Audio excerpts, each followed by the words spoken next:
కామారెడ్డి జిల్లా జుకల్ నియోజకవర్గంలో చెరువు సిక్క భూమిలలో చెరువులలో కుంటలలో దాదాపు నెల నుండి నల్ల మట్టి వ్యాపారంగా కొనసాగుతుంది.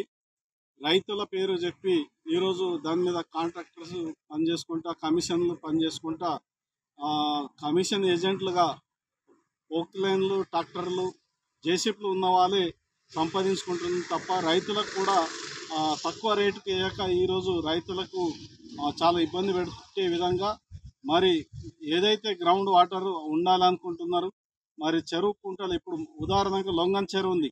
లొంగన్ చెరువులో ఇంకో కొద్దిగా తవ్వితే ఆ చెరువుకే ముంగబడి ప్రమాదం ఉందని అధికారులు చెప్తున్నారు. ఆపేయండి, ఇది మళ్ళీ లోతుగా తవ్వితే చెరువు కట్ట ఆగది, ముంగబడుతుంది, పలికిపోతుంది అని చెప్పినా కూడా ఈ రోజుకి మళ్ళీ జుకల్ మండలం లొంగన్ చెరువులో యథావిధిగా నల్ల మట్టి దందా నడుస్తుంది. అదేవిధంగా లాడేగం చెరువులో సిద్ధాపూర్ చెరువులో నడుస్తుంది.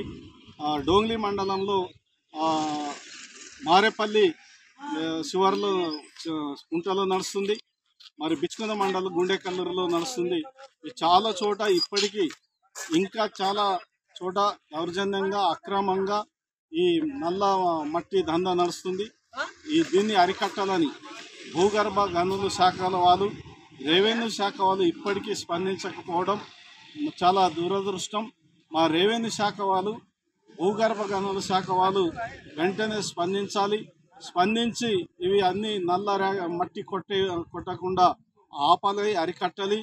దీని మీద కూడా జుకల్ నియోజకవర్గం మీద ప్రత్యేకంగా జిల్లా కలెక్టర్ గారు కూడా దృష్టి పెట్టి ఈ ఏదైతే నల్ల మట్టి దందా నడుస్తుందో ఈ దందాని అరికట్టాలని సిపిఎం పార్టీగా జిల్లా కలెక్టర్ గారికి ప్రత్యేకంగా విజ్ఞప్తి చేస్తా ఉన్నాం. మరిన్ని వీడియోస్ కోసం ఛానల్ ని సబ్స్క్రైబ్ చేయండి. లేటెస్ట్ అప్డేట్స్ కోసం వాట్సాప్ ఛానల్ ని ఫాలో అవ్వండి. ఆ లింక్ డిస్క్రిప్షన్ లో ఉంది.